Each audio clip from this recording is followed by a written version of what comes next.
Dalam pengembaraannya, Raden Said pernah menjadi perampok, memiliki nama Lokajaya, merampok dengan tujuan membagikan hasil rampokan ke rakyat miskin. Sampai akhirnya, Raden Said bertemu dengan Sunan Bonang dan menjadi murid sang wali. Ya setelahnya diangkat menjadi muridnya, Raden Said tersebut diperintah suruh lakon. Dalam arti lakon itu menekuni ilmu toriko. Disuruh menyendiri dan menyepi di pinggir sungai. Kisah itu berlalu cukup lama. Ada yang menerangkan 15 tahun, ada yang lebih dari 15 tahun. Sehingga di sekelilingnya tumbuh rerumputan.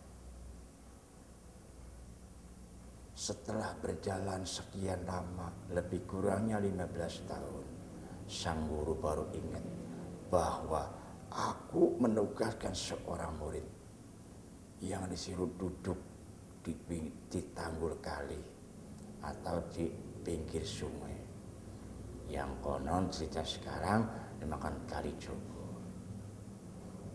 Setelah ingat sang gurunya tersebut, dia datangi muridnya.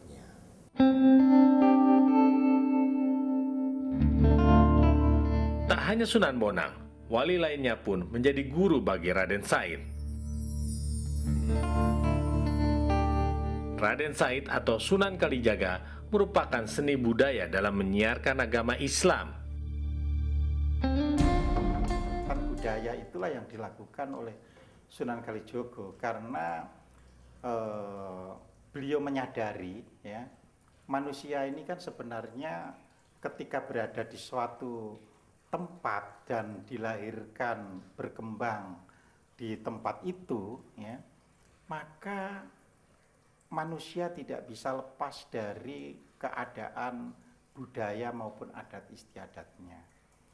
Sehingga untuk bisa mengisikan sesuatu yang baru atau menyampaikan ajaran yang baru, maka harus tidak berlawanan dengan budaya yang ada. Aku aja ada di negara.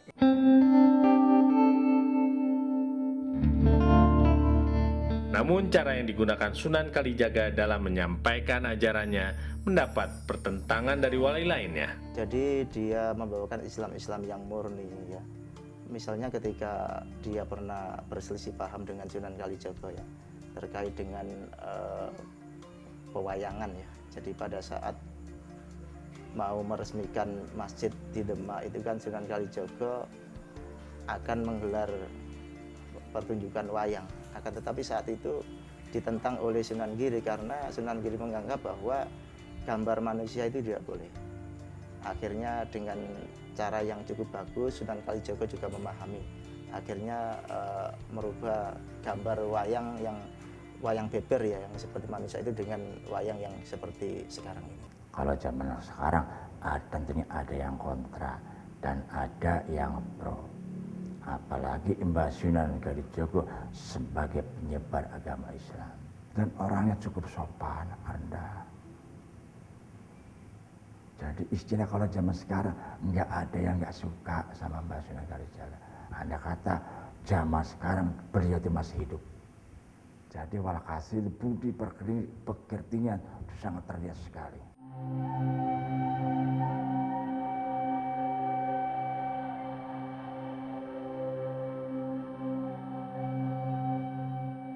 Sunan Kalijaga juga dikenal sebagai mubalih keliling.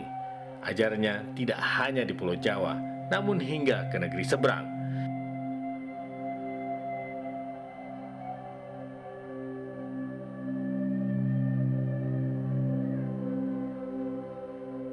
Setelah Sunan Kalijaga yang menggunakan budaya lokal untuk menyebarkan ajaran Islam, kembali seorang wali, yakni Sunan Kudus, membawa seekor sapi, hewan suci masyarakat Hindu-Buddha dalam berdakwah. Konon, hal itu dilakukan sebagai bentuk toleransi kepada masyarakat yang masih menganut ajaran Hindu-Buddha.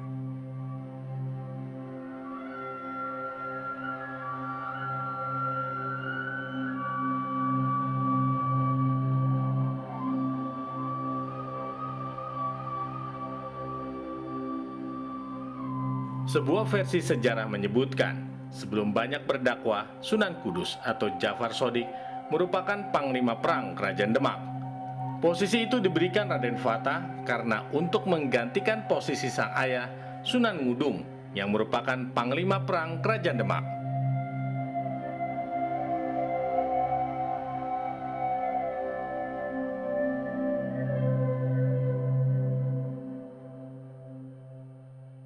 Pada akhirnya, Sunan Kudus memilih untuk menjadi seorang penyebar agama Islam, memilih kawasan bernama Tajuk, kini bernama Kudus. Selain Sunan Kudus, Sunan Muria atau Raden Umar Said juga melakukan dakwah di wilayah Kudus. Sunan Kudus itu hampir sama lokasinya, karena beliau kan berdekatan di kawasan Jawa Tengah, kawasan Kudus Pati ya. Kudus Pati Juwana dan sekitarnya sampai Jepara. Tapi Sunan Kudus dan Sunan Muria memang tidak selalu berbarengan di dalam dakwahnya karena memang strategi dakwah beliau agak berbeda.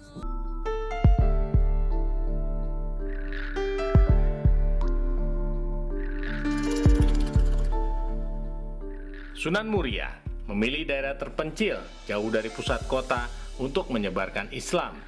Sang wali Allah ini lebih memilih bergaul dengan rakyat jelata sambil mengajarkan keterampilan bercocok tanam, berdagang, dan melaut.